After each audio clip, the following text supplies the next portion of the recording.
నకిలీ కరెన్సీ నోట్లు చలామణి చేస్తున్న ముఠా గుట్టు రట్టయింది. వీటిని చలామణి చేస్తున్న 5 వ్యక్తులను అరెస్ట్ చేశారు తణుకు పోలీసులు. తణుకు ఎస్బీఐ మెయిన్ బ్రాంచ్ వద్ద డీసీఎం మెషిన్లో జమ చేయడంతో అసలు విషయం బయటపడింది.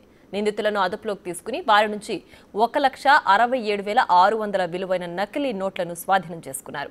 కేసు నమోదు చేసి రిమాండ్కు తరలించారు.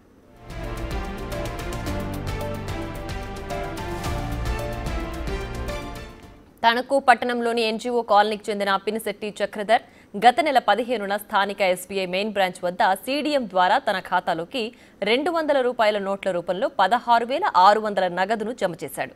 నగదు జమ కాకపోవడంతో బ్యాంకు మేనేజర్కు ఫిర్యాదు చేశాడు. బ్రాంచ్ మేనేజర్ తమ సిబ్బందితో సీడీఎం మెషిన్ తెరిచి చూడగా జమ కావాల్సిన 83 నోట్లు అక్కడే ఇరుక్కున్నాయి.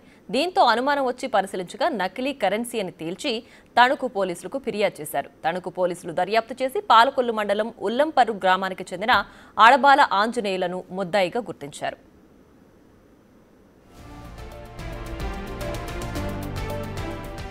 గత 30 ఏళ్లుగా దందా నకిలీ కరెన్సీ చలామణి చేస్తూ రాష్ట్ర వ్యాప్తంగా సుమారు 25 కేసుల్లో ముద్దాయిగా గుర్తించి అతని వద్ద నుంచి మిగిలిన వారికి సరఫరా చేస్తూ మోసాలకు పాల్పడుతున్నట్లు గుర్తించారు. ఆంజనేయులు తనకు బృందంగా ఏర్పాటు చేసుకున్న జుత్తిగ నాగరాజు, దిగుమర్తి ఏసు, తోట రామచంద్రరావు, పినిశెట్టి చక్రధరలతో కలిసి నకిలీ కరెన్సీ చలామణి చేయిస్తున్నట్లుగా నిర్ధారించారు. వీరితో పాటు మరో 3 అరెస్టు చేయాల్సిండగా వీరు వివిధ కేసుల్లో జైలు శిక్ష అనుభవిస్తున్నట్లు డీఎస్పీ విశ్వనాథ్ వెల్లడించారు.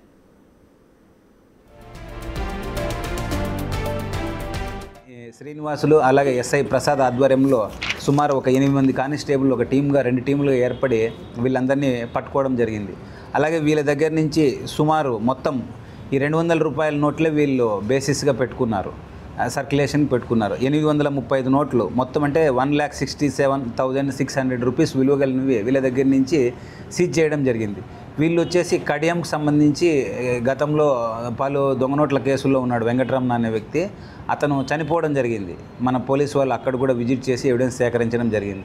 అతని దగ్గర నుంచి వీళ్ళు ప్రొక్యూర్ చేసి వీళ్ళు దీన్ని సర్క్యులేషన్లో పెట్టేవాళ్ళు అనమాట. వీళ్ళు దాదాపు సుమారు ఒక 4 రకాలుగా వీటిని మార్చడం చేస్తారు. ఫస్ట్ ఏమంటే ఒక బాధితుడిని తీసుకొచ్చి అతనికి కొంచెం అమౌంట్కి ఈ దొంగ నోట్లు లాంటివి ఇస్తారు. తర్వాత దాన్ని వీళ్ళు వేరే వాళ్ళ పేరు చెప్పి బెదిరించడము, ఇంకొక ఇన్ఫర్మేషన్ చెప్పి బెదిరించడము, అవి మళ్ళీ వెనక్కి తీసుకుంటారు, అవి సర్క్యులేషన్లోకి వెళ్ళవు.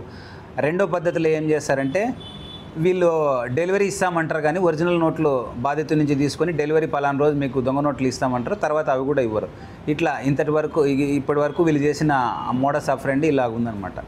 కాబట్టి ఈ తణుకు పట్టణ ప్రజలకు విజ్ఞప్తి ఏమంటే ఎవరు కూడా తక్కువ రేటుకు ఇంకొక నోట్లు ఇస్తాము, లేదా అదృష్టాన్ని కలిగించే నోట్లు ఇస్తామను, లేదా గతంలో ఇవి తొందరగా చెల్తాయి వేరే అర్జెంట్ అవసరం ఉండి